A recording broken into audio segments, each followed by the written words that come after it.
Assalamualaikum warahmatullahi wabarakatuh. Waalaikumsalam warahmatullahi wabarakatuh.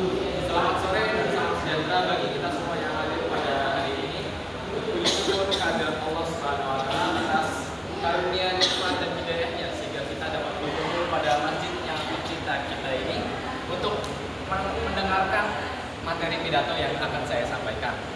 Sebelum itu, perkenalkan saya Fajar Siddiq Firdansya sebagai pengisi materi pada pidato kali ini. Dan izinkan saya untuk menyampaikan sebuah materi perkenalan menyikapi penggunaan media sosial dan network. Baik. Oke, para hadirin yang saya hormati, di zaman yang telah maju seperti ini, di era informasi seperti ini, pasti bagian gadget itu dan informasi sudah menjadi bagian dari keseharian kita, benar nggak? Bahkan ini kita dalam sehari aja, kalau kita nggak buka ini pasti ada yang kurang gitu. Hidup itu terasa apa kalau kita nggak buka ini, benar nggak? Iya benar. Iya.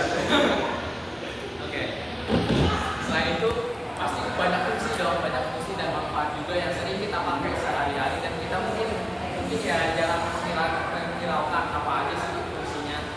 Mungkin selain fungsi komunikasi ada juga fungsi hiburan dan fungsi informasi untuk mencari kita atau mungkin fungsi-fungsi lain seperti kita bahkan bisa cari peluang-peluang bisnis atau peluang-peluang yang tersedia di dalam media sosial, karena sekarang media sosial itu bagaikan tempat kita untuk mendapatkan dan mencurahkan sesuatu. Jadi banyak tersedia peluang dan kesempatan di situ untuk kita bisa lebih berkembang lagi. Nah, selain dampak positif dan fungsi-fungsi lain yang bisa kita dapatkan, pasti juga ada dong sisi sebaliknya atau sisi gelapnya lah, atau dampak negatif yang bisa kita dapatkan. Nah, di sini salah satu contohnya yang kita sering kita dapatkan lah. Kayak contohnya kita lebih sering menunda-nunda tugas untuk pekerjaan karena kita perhatian dan fokus kita ini sering terdistraksi sama yang namanya gadget ini. Apalagi kan kita sering lakuin pembelaan atau pembelaan di pikiran kita kalau kita nih paling ya main HP atau scrolling sosmed itu paling 30 menit aja lah. Tahu-tahu malah 1 jam habis. 1 jam 2 jam habis. Iya, udah gitu kan setelah kita main ini tuh kan fokus kita habis terdistraksi. Pasti otomatis setelah perhatian kita teralihkan, setelah kita pegang itu fokus kita tuh gampang liar, konsentrasi kita juga gampang hancur. Apalagi kan di handphone ini banyak juga tuh informasi hoax atau ya informasi yang bisa memprovokasi kita. Apalagi kita tuh jarang banget buat mencari informasi yang kita dapat atau membuktikannya atau juga memverifikasi ke sumber-sumber yang terpercaya atau orang yang lebih mengetahuinya. Nah, setelah dari banyaknya tadi dampak dan apa saja sih yang kita dapat tadi, pasti kita juga menemukan solusi gimana kita cara menyikapi dan menggunakan lingkungan ini dengan sebaik-baik dan sebenar-benarnya. Oke, di sini saya ada solusi dan tips yang mungkin bisa teman-teman pakai dan gunakan di keseharian di dalam menggunakan ini.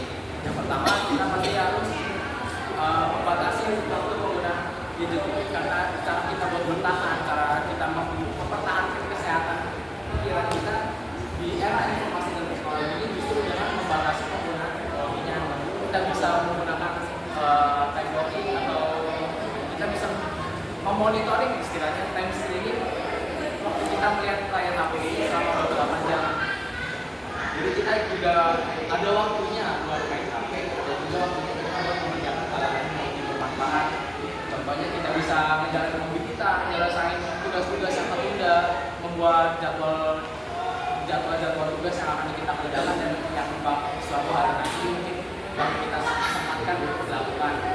Dan juga kita bisa selain kita pegang HP juga bisa kita memperankan komunikasi dan hubungan kita dengan keluarga. Agar hubungan kita dengan keluarga dan atau teman-teman di sekitar lebih hangat dan lebih erat lagi lah. Jadi kita tuh kita nggak terfokuskan sama apa yang ada di dalam gadget ini.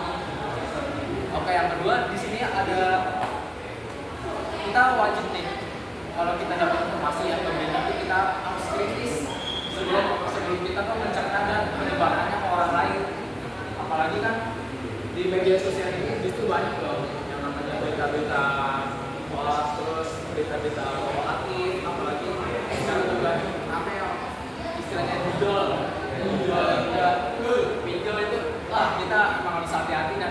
berusaha untuk menghindari penggunaan itulah. Biar kita tuh nggak terjerumus ke hal-hal buruk seperti itu.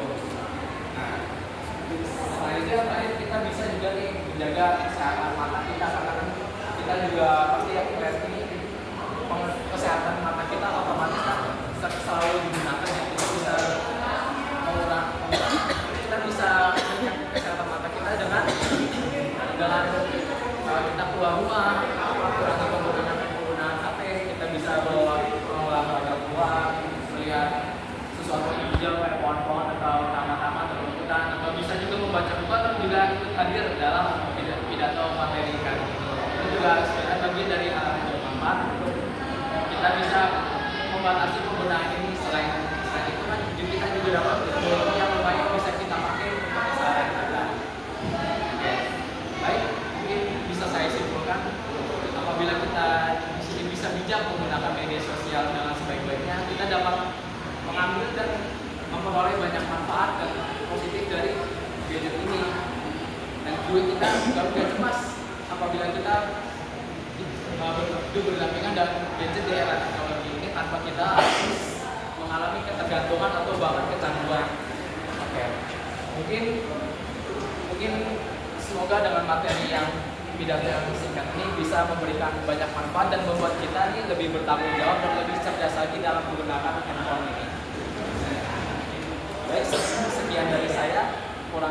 Bila ada salah kata atau perbuatan, mohon dibukakan pintu maaf sebesar-besar dan seluas-luasnya. Sekian dari saya. Wabillahi taufiq wal hidayah. Wassalamualaikum warahmatullahi wabarakatuh.